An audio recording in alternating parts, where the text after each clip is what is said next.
episode 23. Very welcome, Marcus. Thank you. So today with us we have Marcus Phelan, who is an East Coast Jiu-Jitsu black belt. Yeah. Probably, my opinion, one of Ireland's best no-gi and gi grapplers. IBJJF, Polaris, you name it. Yeah. Don't be Thank humble. you. Don't be humble. And for people that don't know Jiu-Jitsu is basically you have to strangle people, submit people. We get all types of listeners here, so it's not like just full of Jiu-Jitsu nerds. Break it down. And Jiu-Jitsu is everyone should do Jiu-Jitsu because it's a humbling experience. Yeah, for sure. Definitely humbling. So we go back. Whereabouts did you grow up? So I grew up in Ranelagh in Dublin. Okay. I grew up there. I went to school there locally, and then I went to school in Rathmines Secondary School. And what secondary school did you go to? St Mary's in Rathmines. You played rugby? Yeah, I played rugby. I wasn't very good at rugby. Yeah. I was better at like football, like soccer. Yeah. But they didn't do that in Mary's. So I just played for a club, played that. I was much better at that. Then I kind of shifted to the rugby in school. And like I wasn't great, but I played up until about fourth year. So I packed it in. Yeah. Rugby is I went to Marion College for 5th and 6th year, so I used to play rugby. Yeah. But it was like just stick him out in the wing. We're short of players. Yeah. No one wanted to play. And just get him out of the way because he keeps on picking up the ball. And so I was small though, so I had to play scrum half, which is pretty much just you're the small lad. Yeah. You play scrum half. So like they kind of just pick the positions based on like your body type. Like so tall, skinny, you play in the second row. Kind of like short and thick, you play in the prop in the front row. It's kind of like they just kind of pick you like that. So I was small, skinny, like scrum half, just hide behind the pack, just pass the ball out pretty much. Yeah. But like that's a pressure position. You have to be good when you're playing scrum half. That's one of the most skillful positions. Are like scrum half, out half. Like that's like the quarterback. You got to be on the ball. You got to be making They're calls. Involved in the game all the time. I was not skillful enough to play that position. So it's like I was just small and skinny. So it's like I think I just hated it because it was like pressure position, and I just wasn't good enough to play that kind of position. So and I stopped playing. I didn't play locally for a club. It was just make up the numbers job. But I remember and Marion, the school I played for, they were so shit that we just played like all like other schools that had no history of rugby, and they just murdered us. You know what I mean? But at that age, I remember like being a winger, and you're looking at these blokes going, look at the size of him. Terrified. They'd be terrible. You just like the first thing you do when you get to a match is you look at the other team, see how big they are, and that's going to decide how confident like you are for the match. You're like, oh my god, these are huge. No it's way. always that, isn't it? He's hiding behind everyone today. Yeah, exactly. Yeah, scary old experiences. But anyway, how did you get in? How did you start Jiu-Jitsu or MMA, or how did that come along for you? So with Jiu-Jitsu, so like I was saying, I kind of stopped rugby around 16. So I kind of wanted something to do, and I was thinking about getting back into soccer, football, joining up a club again just to do something. Because I always loved sports, and I was always super competitive. I played loads of different sports, like tennis, golf, loads of different sports, and I loved sports, so I wanted to do something. And then my older brother at the time started getting really into MMA, like just watching at UFC.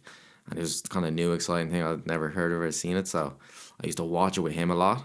The UFC, he'd be watching like the old Prides. He'd be up there with his mates in the attic room watching them. And I'd used to come up and watch them with him. I'd be like amazed by this. I was like, what is this? It's crazy. And then he would pretty much, we would just watch what they were doing, the jiu-jitsu part, and just try to do it on each other. So we just pretty much, from it watching it turned into scrapping in the gaff. It was my brother and his mates used to have scrap rolls where they'd be just arm barring each other, doing mad, any submission goes, just copying what they saw on the UFC. So then I was getting involved, having scraps with the brother and his mates, and then that's pretty much how I started training, literally just in the gaff with my brother, just copying what we saw in MMA. I remember we loved Damien Maya. Like Damien Maya was the shit. Like we loved Damien Maya, and we used to just still like still is. Like back then, I think he like triangled Chael Sonnen. Like it was around that time that we were getting really into it. Yeah. So like he did like a beautiful triangle on him. So we were just triangling each other, like trying to. That was pretty much it. And then after probably like a few months of doing that, we're like, here, look, we should probably try to look up an actual school. And we were kind of Googling the places around Ireland. Like we saw SBG, we saw like Cockrow in town, and then there was one Next Generation was out in amongst in Dunleary. Yeah. So we were like, oh, we'll try a few different gyms, and then the first one was Next Generation because they had the beginners course. So I kind of booked both of us in. Dave drove us out, and then my brother, and we started the first beginner course with Dara. So Dara kind of took over the gym the week that we started. Okay. So he was doing his first beginner course, like trying to get new people in, and then we started that week, and then just loved it. Just never stopped from there. Like once we got a place where we were actually learning techniques and real moves, we just couldn't believe it. Like it's like straight away we were able to do some of the moves as well because we'd be kind of copying it at home. Like we loved it straight away. Like it was really fun. And jiu-jitsu, like it's very hard. So you would have started off with him as white belt. Yeah. And now, like, that's the percentages of that are. Yeah, it's crazy. Never trained under anyone chance else. of winning the lotto. Yeah, it's mad. That's a hard thing to do. That's savage. And was there many in that beginners program, or had he got many starting off then? There was probably maybe 20 in that beginners class that's back then. A lot. Yeah, and a lot of them stuck through the whole thing and stayed training for a while. Some have like stopped and come back, but there was about 20, like, and it was good. Good numbers for that time. Yeah. And then the competition aspect. So you started off you would have started off just for a bit of crack with your brother and stuff like that. Yeah. When did the competition? It's kind of, I see with people, they're like, I'm going to do jiu-jitsu, I'm not doing any competition. And then after a year or two, they're kind of looking towards, when did competitions kind of come up? Because there wouldn't have been a whole lot then. Maybe Grapplers. Yeah. It's like blue belts against purple belts, and there wasn't much. So when did that start coming up for you? Pretty much straight away, to be honest. We were competing. To be honest, actually, even before we had actually gone to East Coast, we had gone to a jiu-jitsu competition. Deadly. So because we were looking up online. We're all in, there was no messing. It's gas. Like we used to bring the fucking duvets out in the garden and just like scrap in the garden with each other. Like, and he's bigger. He was better than me. Like he'd be messing me up. Like I wasn't. Like he'd be, and I'll get maybe a sliver of a position. I'll be delighted with the day. Like he was like messing me up the whole time. But I remember we were like, all right, let's go to a competition because we saw the Irish Open was on like one of the websites or something. I can't remember what it was. Maybe it was like boards.ie back in the day, or like the club's website. They were saying the Irish Open is on this date in Andrews College. So we went down to check it out. I think it was Nogi, and it was gas. Like I think we were at the end of the day, and it was kind of like probably beginner, like heavyweights, like big lads. And we saw them, and we were like, these lads are crap. Like we were like, great stuff. We'll definitely do the competition. Like because they were probably just beginners that didn't know what they were doing.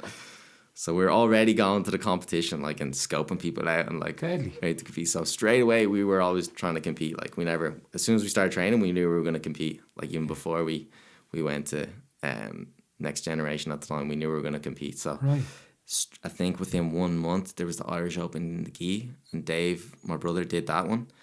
And then I did my first competition like December, and we started in maybe September.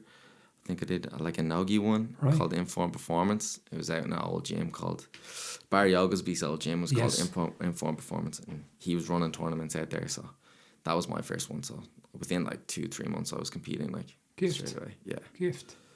And the beginner course back then when you started, was it twice a week, 3 times a week, or every day, or I think it was just a Monday, Wednesday, twice a week, and they had like a Saturday open mat, I think.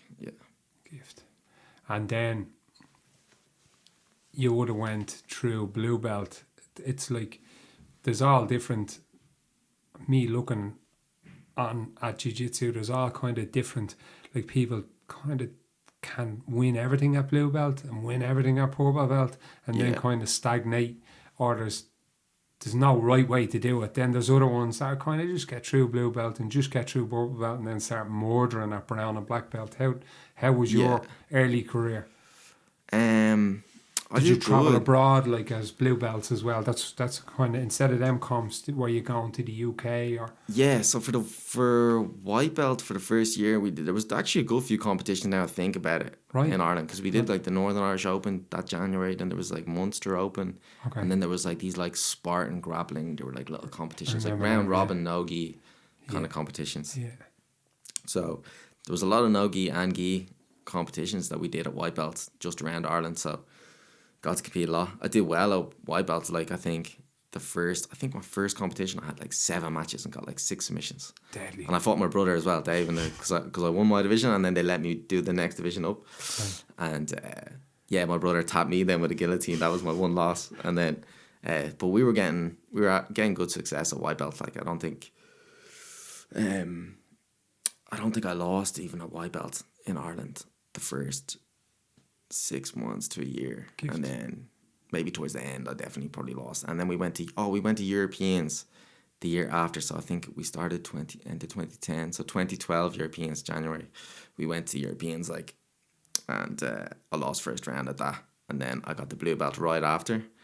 Lovato came over to Ireland and did like a ceremony because Dara was still a brown belt, and then Dara kind of gave out all the blue belts, his first kind of crop of blue belts. Then we got the blue belt, and then straight away I was like traveling to, I think there was the IBJJF London Open. It was the only IBJJF tournament in Europe at the time. It was the London Open. Yeah. And they had the Nogi Euros with it. It was like kind of combined. So we were all excited for that. We went to did that. We like straight away we were traveling, competing to the UK, doing all the little tournaments in the UK. They had a big scene at the time. So yeah, we were traveling straight away, to be honest, competing a lot. Like all of us really. Yeah. Gift. And it's like with East Coast Jiu-Jitsu, like we would know, obviously I'd know a whole lot about your team, and yous at the moment in Ireland and the past few years, yous are kind of like the shining light, you know what I mean? And the shining light, there's a lot of yous, and yous kind of turn up the turn. I like the way, like my dad always used to say, and he was always with regard to sport, if you can't be a champion, look like one. The way he's all torn up with the hoodies, and it's do you know what I mean? Yeah, definitely. It's not that I be intimidated, but it's not intimidating, but it's like, wow, you kind of notice you know what I mean? Now other clubs are following kind of suit since, and I would have been like going to competitions. Like I think Max's first grappling competition was probably, we're now 20. It was 05, no, not 05, probably 2012, 2013 nice, maybe, yeah. He would have been about 10 at Grapplers, but I remember like seeing Team Rhino and all the green hoodies, and East Coast did a good few kids there and stuff, and the adults was on then after. It was small enough that you had like kids and adults same day. Yeah. And kind of that presence of so many people, you kind of take notice, and then you start looking into it. But I was saying this to you on the mats the other day, or before lockdown, that by a team succeeding so much like that, it makes other teams, and this is not a bad thing, it makes other teams go, we need to get them guys because they're winning everything. Makes, and it's not in a bad way. It's not like MMA. It's like you tap out, oh, wow, he beat me, I need to go back and get better. You know what I mean? Yeah. So yous are like the shining light for other people, and other people like Max and his mates and up and comers going, I need to start trying to take them out to get better, because yous are the guiding light to get better. Because with Dara, what he started, you know, with the amount of guys that compete underneath him and win underneath him, that it kind of has spurred other people on. Yeah, definitely. It's obviously really good that people, that's what you want as well. Like I was saying to you as well, like you want people to see that team and then, no, we want to be that team, or we want to. And not in a bad way. Like that's what I like about Jiu-Jitsu. It's like, fuck, you really beat me. Definitely, and from us as well. For us, it'd be like we'd go to Europeans and we'd see teams like that. Yes. Do you know what I mean? And it like is levels to it the whole way up. Do you know? So like, yeah. or like we might see a team that had like all the hoodies and all the gear, and like we're like, yeah, that looks sick. Like we want to have that too. Do you know what I mean? And then people below us see us as that. You know? So it's like, yeah, it does go like that. Like we're like, you need that. Like that's the motivation. You got to see people ahead and be like trying to chase them down or trying to build something similar. Yeah, that's huge. Like, but yeah, definitely, it's really good that people. If people are looking at it like that, that's what you want, because you need rivals, you need other teams coming up and pushing you. That's going to help everyone get better, like for sure. Like it's kind of stale, dead scene if it's just one team that's trying to do good or trying to be successful and no one else is. It's kind of it's a bit dead and stale. It's like not too motivating, but like there's rival teams and they're both really want to win and go after it. Like that's the best environment. That's the environment you need. That's ideal. And I think for Ireland as well, like Jiu-Jitsu is fairly new. It like when you look at historically, it's fairly new. Yeah, definitely. But I'm all in. I just fucking love it, and not because my sons are doing it. I just love it. I love doing it. I love training it. It's like I was saying to you downstairs. It's like crack cocaine. It just has me. I just love looking at it. I want to do it all the time. But like the reason why it affects Irish people like that is because we're so competitive anyway. Yeah. Not competitive. We're so combative. Yeah. Like we're a nation of, like the Vikings ran across us, the Brits came across us. We just like a scrap. Yeah, definitely. If you look at our boxers, how many Olympic medals they get for the size of the population we have, they just shouldn't do it, but they do it. Do you know what I mean? Definitely. Because we're naturally good at them types of sports. Yeah, definitely. Combat sports definitely suit us, and like it's definitely something we can be good at. Yeah. And it's not too based on athleticism. No. It's more your grit, your toughness, and what you want and technique. Yeah. So it's like they're all achievable things. It's not like you need some crazy athleticism to be successful at it. So yeah, definitely. Like we have so much potential for combat sports. For exactly the reasons you're saying. Like so definitely. Like, and I came from a cycling background, and the difference between jiu-jitsu, agi, my face. Yeah. I had a pair of wheels when I finished up. I had a pair of wheels. Just the wheels were worth $2,500, all money. The bike was worth about $6,000. It's all lightweight stuff. And then it's all the gear you have to buy and you have to go. Whereas jiu-jitsu, my face, gi, Ryanair fly. Yeah. You want to start competing. So it's achievable for anyone. Anyone can do it. It's not mad expensive. Do you know what I mean? The hardest part of it is when you start going abroad, like a bit further. That's where it gets expensive. So that's why I think it will be way more. It will spread out in another 10 years like a virus even more, because it's so cheap, and it appeals to that, like, I'm going to get you and you're going to try and get me, but I'm going to try and get you. Just appeals to the Irish brain, I think, you know? Yeah, definitely.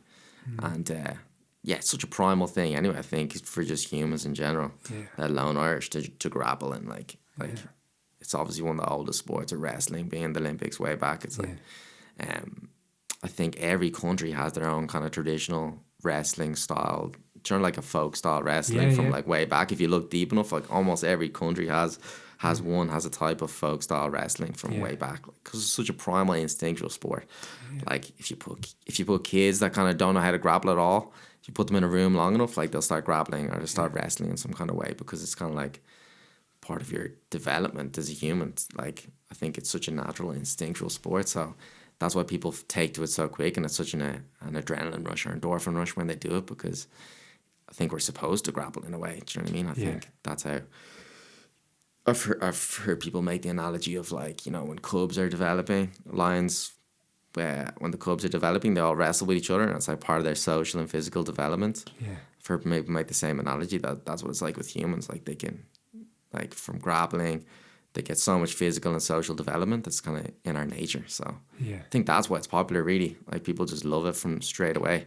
And people can be good at jiu-jitsu or can be good at grappling without really ever knowing a lot of techniques. Do you know what I mean? Yeah. It's like a super technical sport, but people can just off instinct. You know, so what's that? Like people can instinctually just be better than other people because they're just feeling how how to do the right thing, you know. So yeah, definitely. It's like even what, like people, they can do the simple stuff. It's like if you look at Khabib now against Justin Gaethje was a bit different because he's lovely little slick transitions there at the end of the first round and the second round. But like look at all his previous fights before that. People know what he's going to do.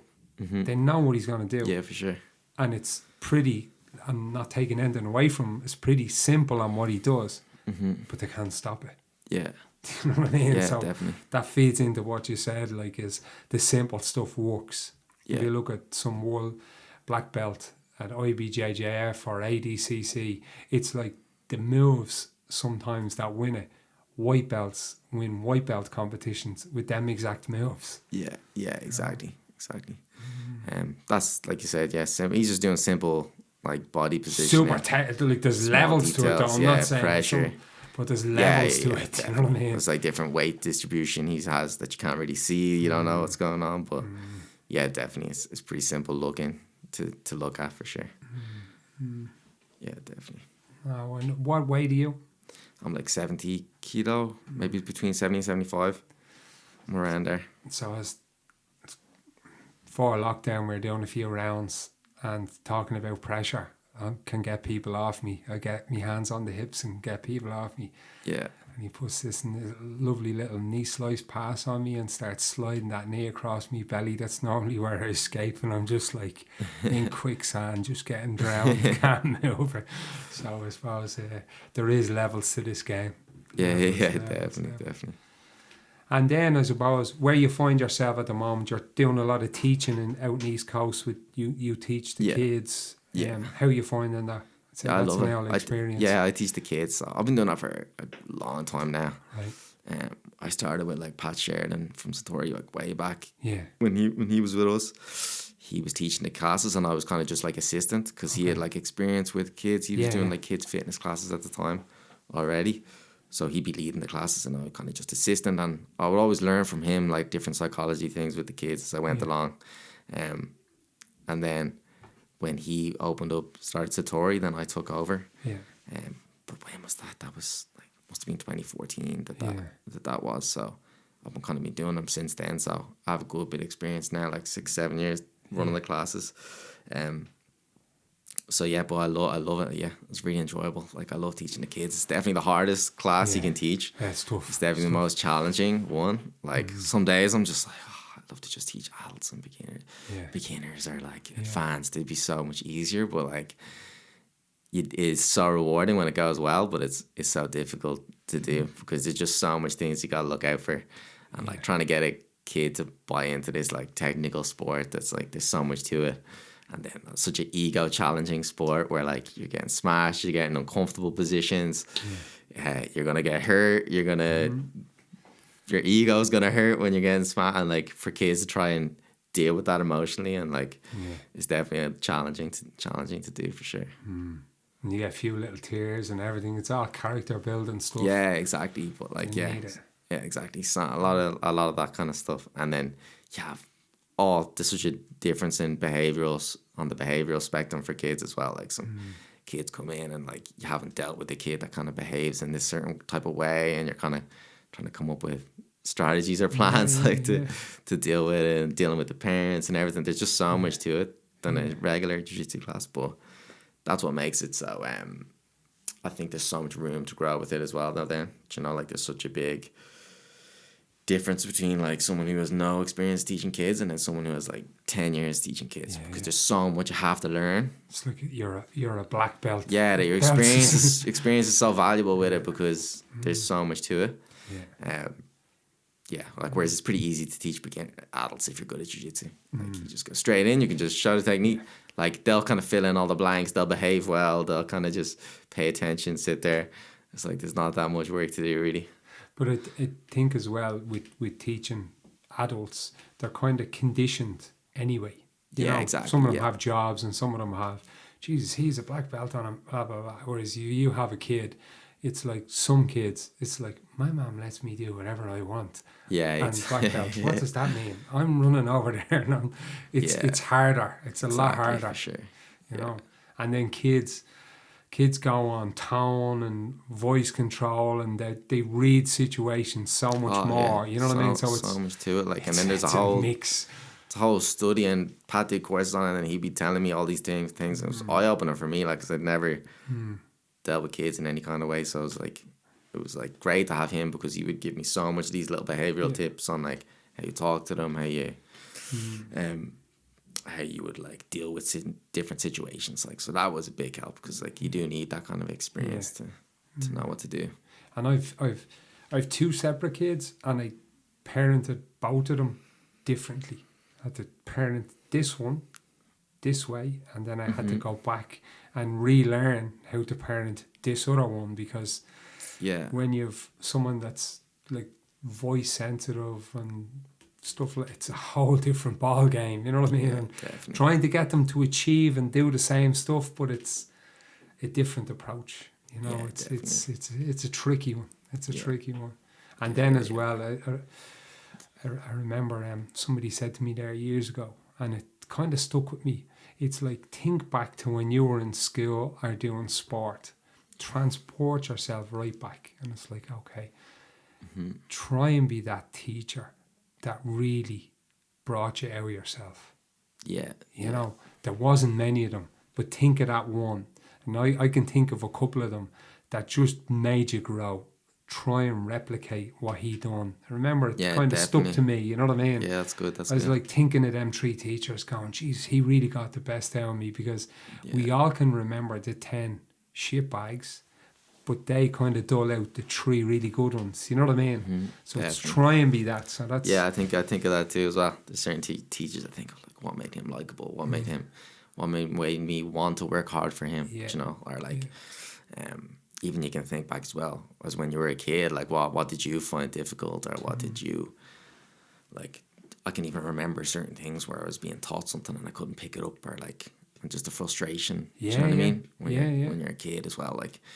Yeah, definitely. Like, I remember as well, specifically, we were talking about rugby earlier. Like, I remember a moment.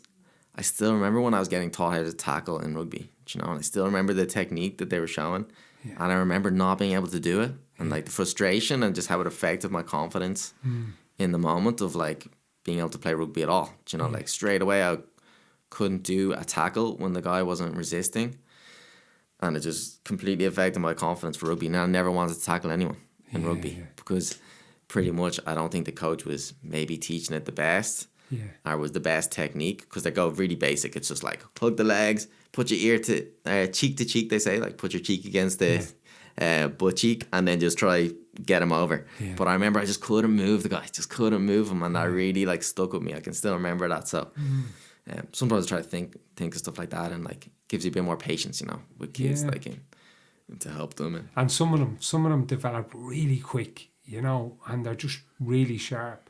And then other ones develop differently. But sometimes it's the ones that develop that bit slower, they're the fucking diamonds in the rough. You know what I mean? The ones that get it quick comes too easy sometimes, you know what I mean? It's just, it's easy. Because the ones have to work and grind that bit harder, they're the diamonds in the rough. That's my life experience anyway, you know? Yeah, definitely. And everyone develops and matures at different stages. Like, some kids can, like you said, they can be really good straight away, but then they kind of hit a ceiling pretty quick, or they maybe lose interest quick, while the other kids kind of grafting in the background. He matures at a certain age and then just starts skyrocketing. You never know which are the people that are going to be the best. Like, you never know, because everyone kind of, there's so many people that you think is like, that's not going to be the guy, and then they end up being the guy that's like the best, and then the guy you think is going to be the guy just is gone, and chasing a few boards. Gone. Yeah, exactly. So, and with COVID now at the moment, I'm trying. I go through a few trains of thought. I've ADD, so I get really bleeding passionate about stuff, and I want to change people's minds and stuff, and then I'm like, no, you just need to shut the fuck up. You just need to shut your face. Let people get on with it and just do your own thing. You know? And it's I want to go around slapping people like, wake up, but like they don't want to wake up, and it's okay that they don't want to wake up. I just need to shut me mouth sometimes. But how is it affecting your training? I'd say I'm just putting myself in your brain that you're this athlete, and athletes need to compete. And when they don't compete, it's not good. Yeah, definitely. Yeah, that's all. Like, I haven't competed and I've nothing coming up, so like it has been difficult to just like stay motivated, have the kind of fire in you that you're getting ready for something, and like it helps a massive amount to have something coming up. Definitely for me anyway. Like I need to have something coming up to really be on my A game and training as much as I should be training and everything. So yeah, it is difficult, but it's just one of those things where I'm just kind of getting the training every day. I'm still enjoying the training, and I'm just trying to focus on just kind of improving. And I'm just working on different little things in training the whole time, like technically, like different things. And that just keeps me motivated and excited day to day to go to training. It's just like having things I'm working on. And then that's pretty much it. Like, but I'm just going to kind of keep the head down and just wait for it to be over. There's nothing else we can do. There is some kind of super fights events, and I've had potential things coming up, but they just have fallen through. Yeah. So I'm hoping maybe I can get something going like that, like maybe some no-gi or gi, some kind of super fight event, because they're still going on. They're still having some events in the UK. Yes. So if I can get involved in something like that, that'd be great. Just to have something that I can like really focus on.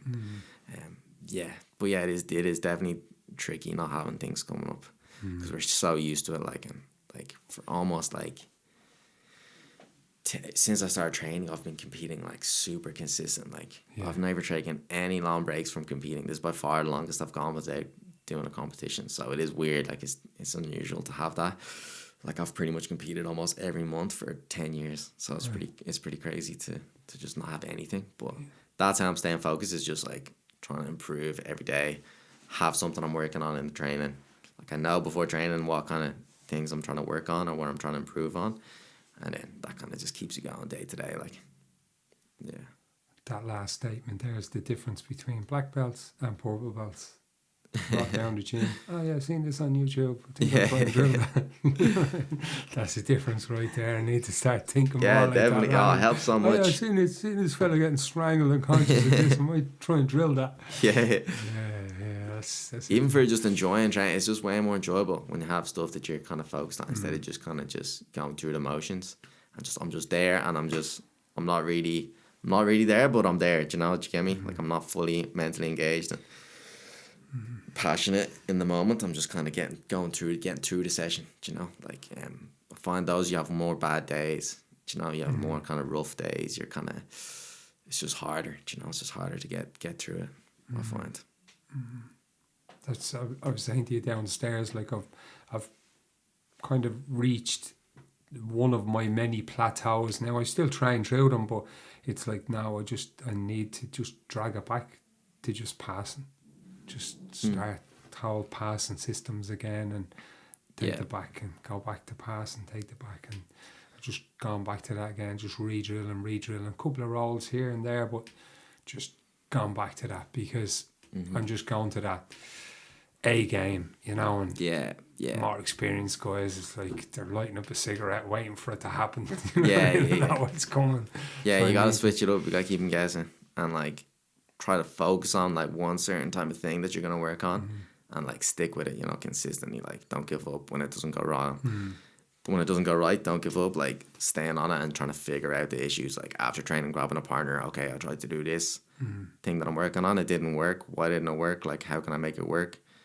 Like try to kind of try a few things in the moment, like trial and error, and see what you can do. And then the next day you come and try it again, and like but yeah, having that focus, like focusing on what you're really trying to work in, because then even if you're getting smashed for the session, you could have small wins in there, on what you're working on, and you could think of that, and it's going to make you feel good and like excited for the next day, you know what I mean? So that's huge. And Dara is so good at that as well. Our coach, like, is just like, he'll just have something that he's working on. He's just so obsessed with it, and like for weeks, he's super consistent with it for like a whole month or 2 months. He's just like zoned in on what he's doing, and I guess it kind of maybe I get it from that, but yeah.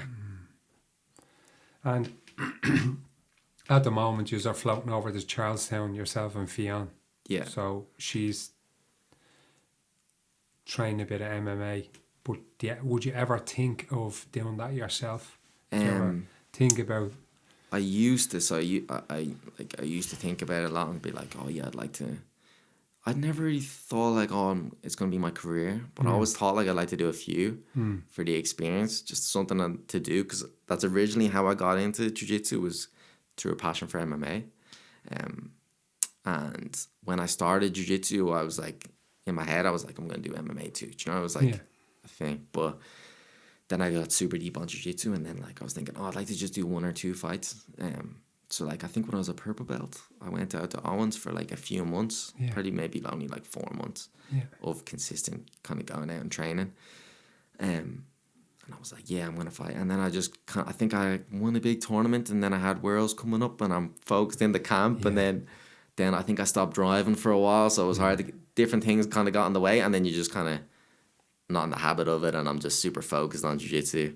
And I was always like, I'm not kind of finished with what I want to do in jiu-jitsu. Do you know what I mean? Like I always had goals in jiu-jitsu that I want to do. So, and then at this point now, that I'm black belt, I kind of don't really have the motivation to do it anymore for whatever reason. So maybe that will change. Maybe I'll want to do like I said, like 1 or 2.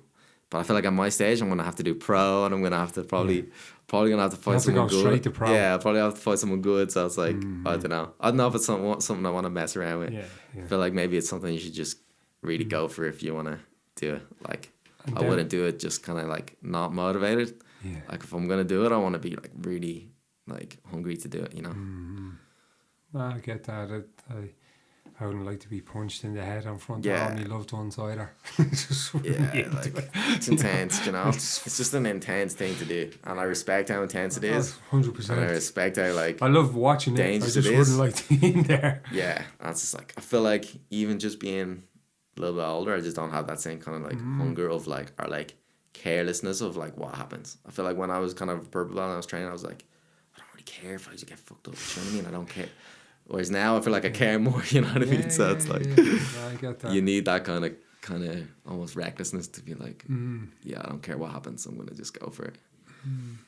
It's that you like kind of. I'm a bit older than you, but age does that to you. Like my brother lives in Switzerland, and we used to go off piste all the time. We'd ski and do mad stuff, and then like a couple of kids come along, and then the kids get a bit older, and you're looking at it going, what the fuck? Yeah. Fucking crazy. Yeah, definitely. Fucking mortgages to pay. I fucking kids to put skills. Fuck.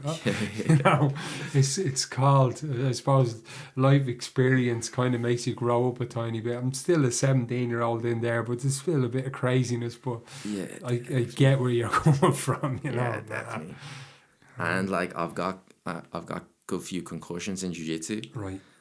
I don't know how much I've had, maybe 4 or 5 concussions. So. Yeah. And I remember I was getting like headaches for a while. I went to like a concussion specialist because I was getting like consistent headaches for a while. Yeah. Because you get bang, you don't think about jiu-jitsu as getting like head impact, but like you get like hard head clashes, like knees to the nose when you're scrapping and like doing hard training against top people. You get it. And when you get hit in jiu-jitsu, I feel like you get hit really hard. It's like a knee or a head. So I went to like concussion specialists and stuff, and like then I think I found out it was like kind of my neck, a lot of neck tension from the concussions, and I was getting massaged, and then that kind of sorted it out. But that kind of made me nervous too when I started getting those issues. I was a bit like, yeah, I don't know, this is crazy. I started like looking deep into it. I remember I watched the movie Concussion, and I watched a lot of documentaries kind of on YouTube about it, CT and stuff, and that really freaked me out too. Like I was like, this is not something to play with, and it's pretty scary. So that's also a thing that I became aware of that kind of made me step back and be like, maybe it's not the best idea. Concussions are a mad one. I've had 2, and one of them I had to stop for about 6 weeks, and like one of them was from another crew that were rolling beside me, but one of them, and I've suffered other head impacts since, like with elbows coming into your knees or like and being grand. But once I was on a person's back, so I'm on his back, one hook in, and whichever way, he didn't roll fully, but when you see the way my head tipped off the ground, you wouldn't have even off the mat, like you wouldn't have thought there was anything in it.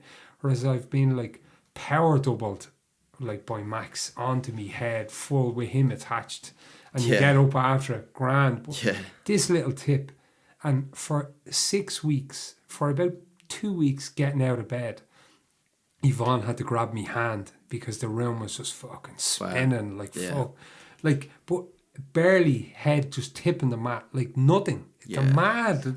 They're mad Yeah, yeah. complicated. Like It's you know what I crazy, mean? yeah. What you think would be a concussion wouldn't be, but a little tip. Yeah, Like some definitely. people looking at going, oh, how did he go down to that? You'd be surprised, mate. Yeah, You'd definitely. be surprised.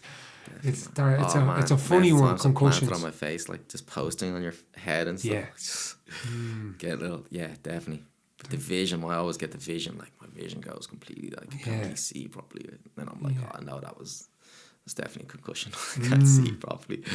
Yeah, no, it's fun. It's fun. Like, what was happening to me was I'd get up quick and I'd be like, whoa, the room would just be, you ever be out in a boat and it's rough and you get back onto land. That's the way it was affecting me, you know, like an inner ear thing, balance thing. But I haven't had one, fingers crossed, touching wood in a long, long time, so no more of them. I'm going to ask Marcus, tips for white belts that are 3 tips in that think they're going to take over the world. What advice would you give from white belts to blue belts to purple belts? A golden tip that you wish somebody would have said to you when you were on them belts? That's a tough question because there's so many answers you give to that. Like Jiu-Jitsu is so deep.